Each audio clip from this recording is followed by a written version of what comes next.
What's going on, everybody? Justin here to do my SmackDown Live review for January 17th, 2017. Got my Twitter opened here on this my computer screen. I asked everybody to rate tonight's SmackDown Live, A, B, or C.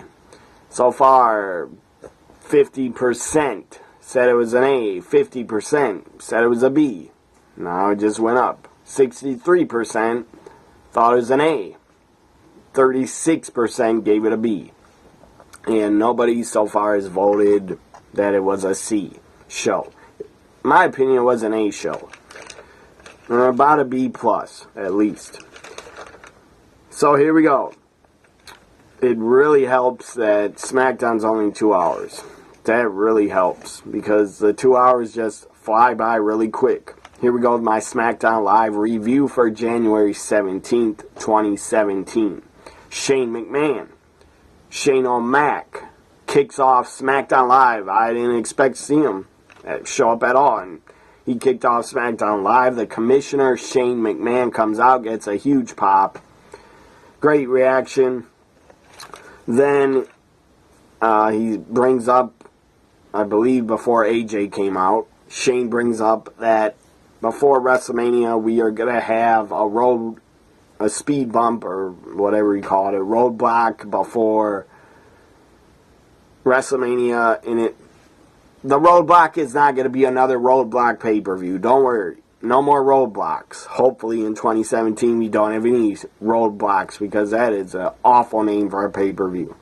So Shane says we're going to, I don't remember what he exactly said, but basically we're going to have a roadblock before WrestleMania pay-per-view, SmackDown Live pay-per-view, exclusive pay-per-view to the network. And it is going to be SmackDown's Elimination Chamber. And Shane announces that AJ Styles, if he's still the champion, AJ Styles will defend the championship inside the Elimination Chamber. I already think, I think AJ will retain at Royal Rumble, and AJ will defend an Elimination Chamber against Miz, Cena, probably Ziggler, and I don't know who else. I haven't thought about it. So Shane comes out, then AJ Styles comes out, the WWE champ, the champ that runs the camp, the face of SmackDown Live. As I said, the champ that runs the camp, AJ Styles out, the crowd explodes, goes insane. They love AJ Styles. In Memphis, Tennessee, they're chanting over and over, AJ Styles, AJ Styles, AJ Styles. Crowd loves AJ. Even though he's a heel, doesn't matter, crowd still cheers him. So AJ's out, and he basically, then him and Shane says, and AJ says, I am one of the best, and I'm the most phenomenal champion that you have ever had. Why do I gotta defend it in Elimination Chamber? And then Shane tells AJ, you are one of the best, and you are phenomenal, but you are facing John Cena at Royal Rumble first, before that. So, as I said, AJ's super over, really over in Memphis. Maybe because Memphis, Tennessee is where TNA used to be. The home of TNA used to be in Nashville, Tennessee. So maybe a lot of those fans in Tennessee still remember watching AJ in 2002, 2003 at the Asylum that TNA used to run in. The Nashville Fairgrounds, I believe it was. So then out comes, after AJ, out comes John Cena. John Cena comes out, talks a little bit on the mic, does his lame stick that he does on the mic. It was pretty stupid. And then AJ, out comes The Miz with Maurice. The Miz comes out, talks about how he wants to get his Intercontinental title rematch, but Miz basically is going face to face with The Miz. Miz had a funny line. He says, AJ, I don't care if you've been in Japan or where you were before. All you were doing was growing that soccer mom hair for the world's hottest soccer mom or something.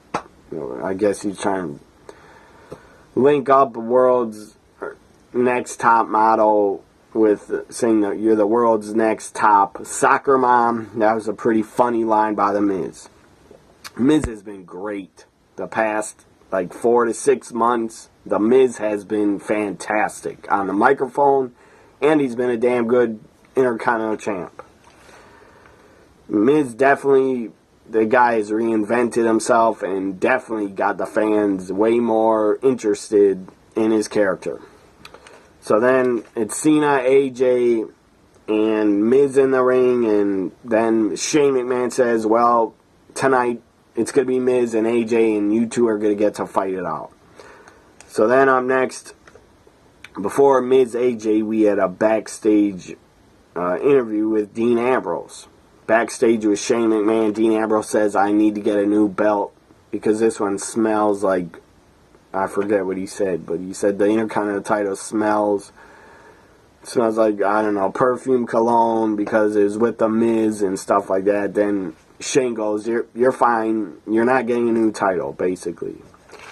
And I would like the Intercontinental title, the strap, I would like it to go back to being black. The black Intercontinental Championship leather strap. I'm sick of the white one.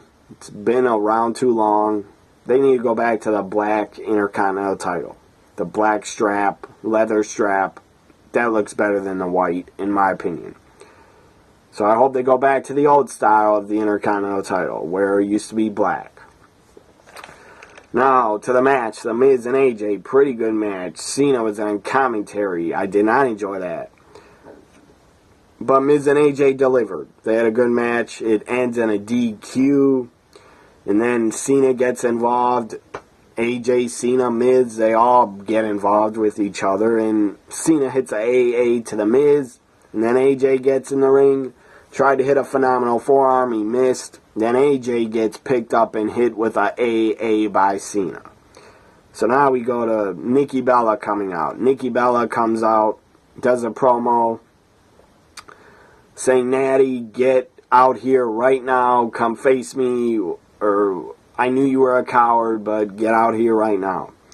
So instead, Natalya appears. Natty appears in the crowd. And she's not coming to the ring to face her. Natty and Nikki go back and forth on the mic. It was good. It was entertaining stuff. And Natty says, you're trying to ruin, or that was later when they start fighting. She yelled at her, or you're trying to ruin my life and get my family to turn against me, stuff like that. So then Natalya leaves, goes up the stairs, goes to the merchandise stand. She says to one of the workers, I'm sure this was all set up ahead of time.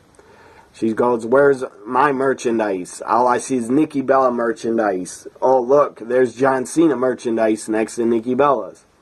Natalya starts ripping the merchandise off the shelf, throwing Nikki Bella's merchandise everywhere, ripping championships off the shelf, throwing them on the ground.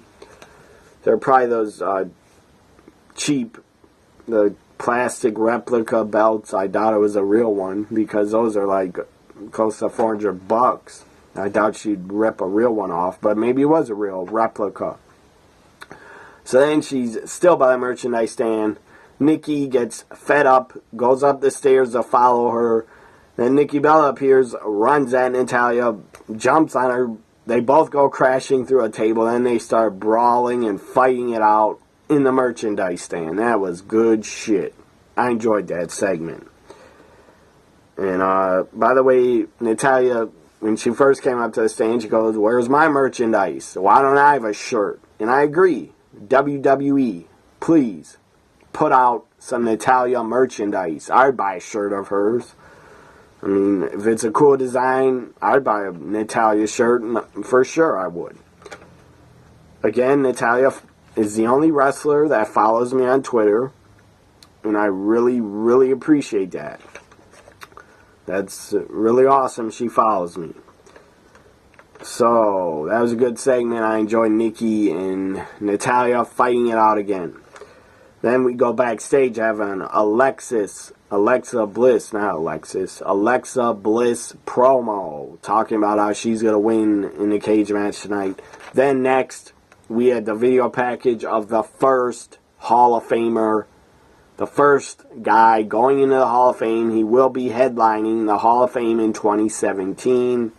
Kurt effing Angle. Kurt Angle, Olympic gold medalist, 4-time WWE champion, been Intercontinental champ, I don't think he was a tag champ, been Intercontinental, been European champ, was 2000 King of the Ring winner. Kurt Angle has done it all. Kurt Angle, the greatest pure wrestler I've ever seen in pro wrestling. The guy's number one.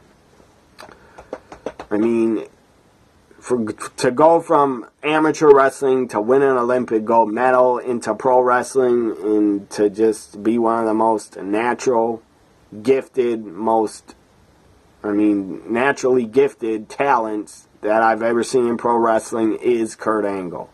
And he was one of the best. One of the best of all time.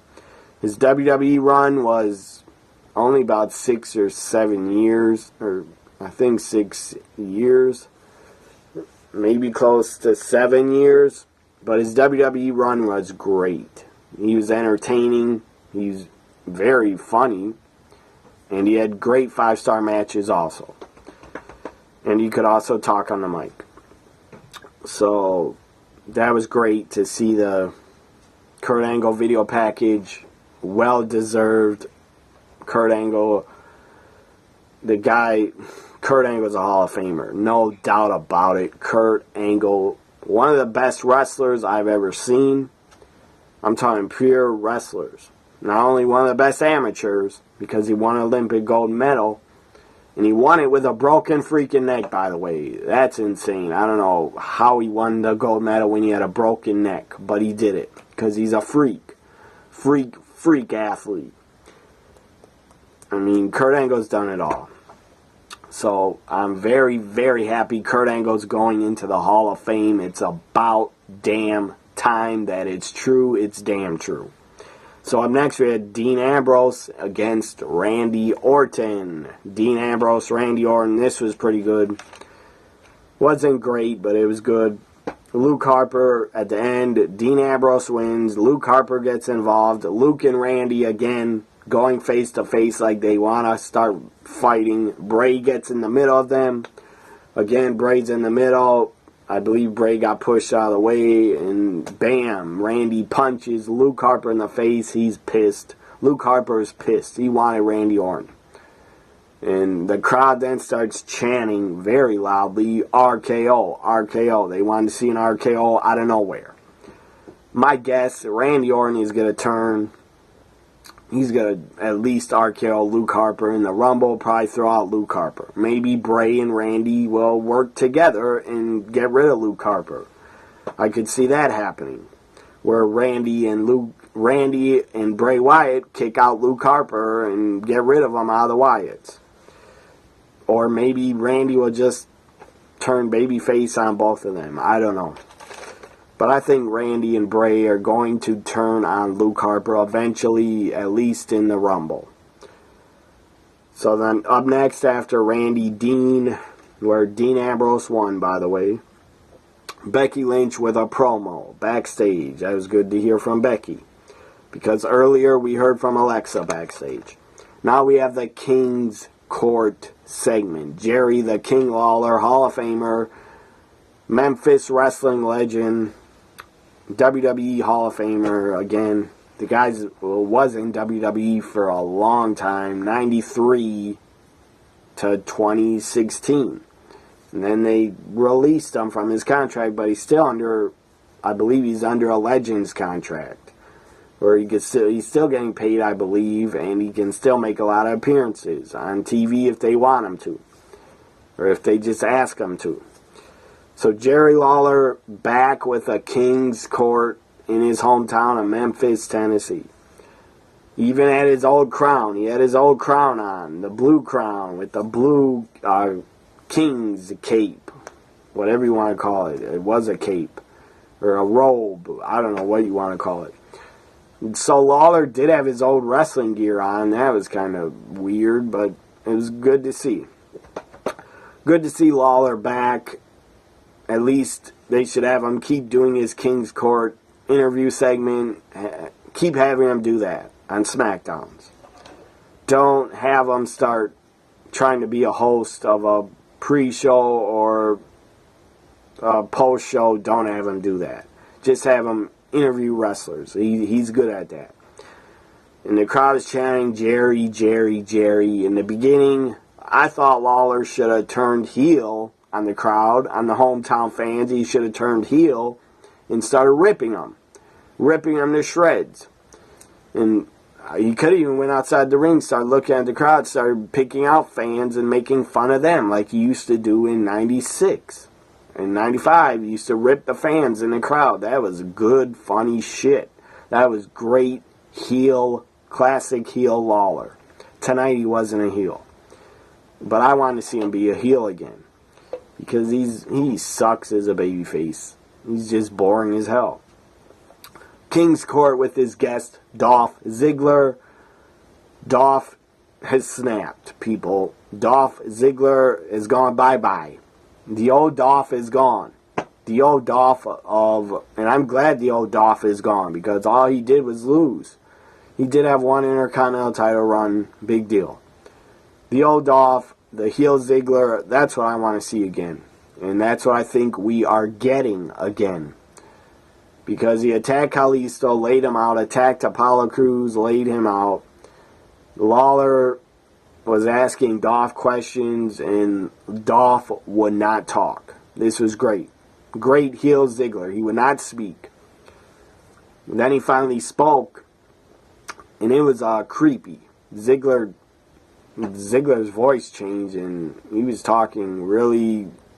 just talking creepy, like he was out of his mind, like a heel. Like he's lost his mind.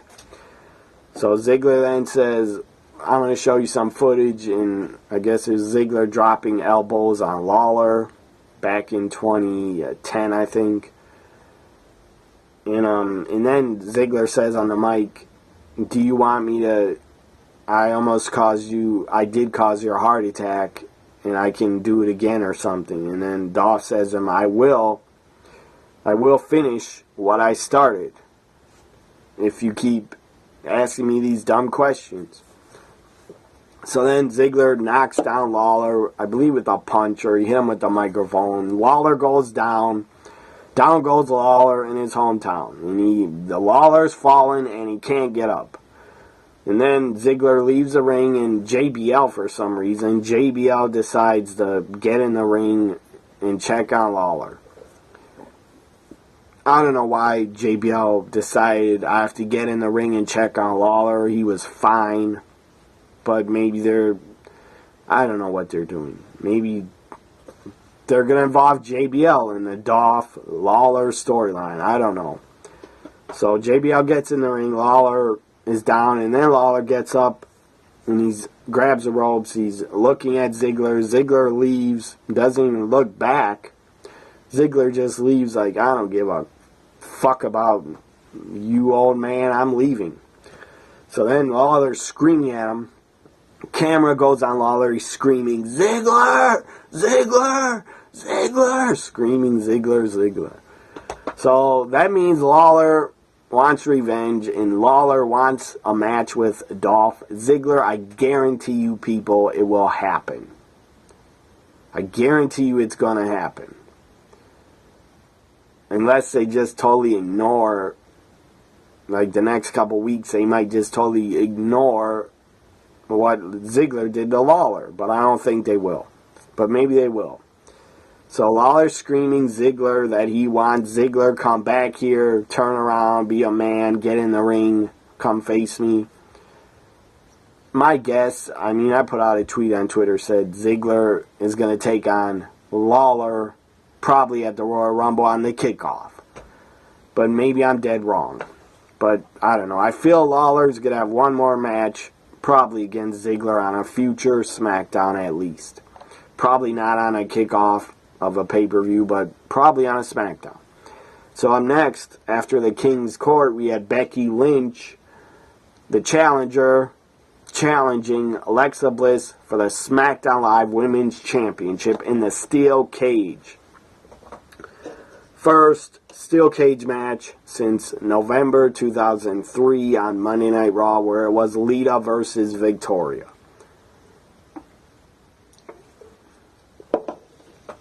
Good cage match. I really enjoyed it. I wish it was longer. I did a live reaction to Becky, Alexa in the cage. Check that live reaction video out. Go back, find it on my YouTube page, and watch it. I enjoyed doing that live reaction. If it's a really good, entertaining match, I enjoy doing live reactions. I will be doing a live reaction to the Royal Rumble match. I can't wait for that. That's going to be damn exciting to watch. So this cage match, it was good. I enjoyed it, but I thought it was too short. They went to 2 commercial breaks real fast when it started. One before it and one during it. I didn't like that. Anyways, Becky Lynch loses. She had the disarmer armbar locked on. Who appears? The La Luchadora appears with the cage door open. She's standing on the ring apron, blocking Becky's way to get out. Becky stares at her, goes back and does a disarmer to Alexa. Alexa would have tapped, but no. The La Luchadora comes in the ring. I guess the ref couldn't stop her from the outside because it's no DQ.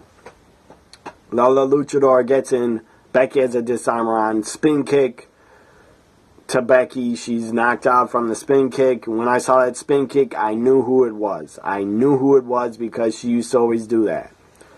And then DDT by Alexa Bliss. 1, 2, 3. Alexa Bliss wins and retains a SmackDown Live Women's Championship. Good for Alexa. I wanted Becky to win. I said on my live reaction, I wanted Becky to win.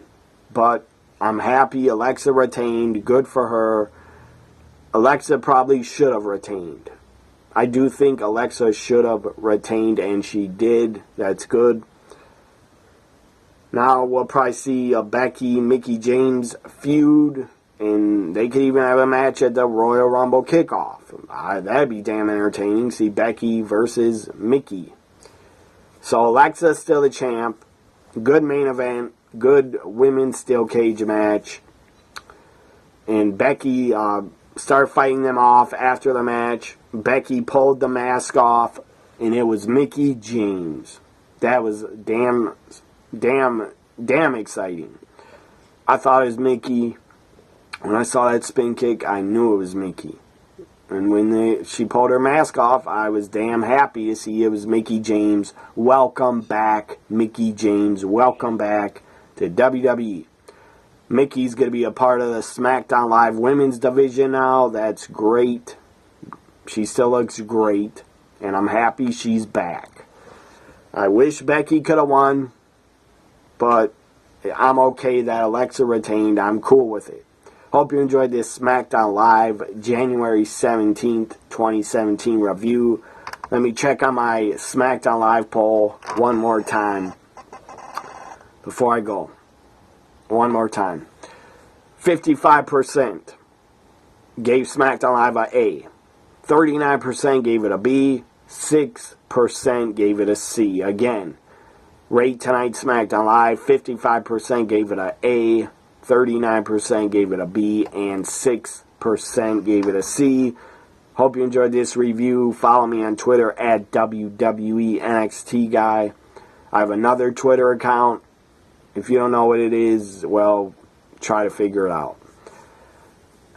Subscribe, like, comment, share my videos, and watch my past videos. I have a lot of playlists to watch. Bye for now, everybody. Have a great week.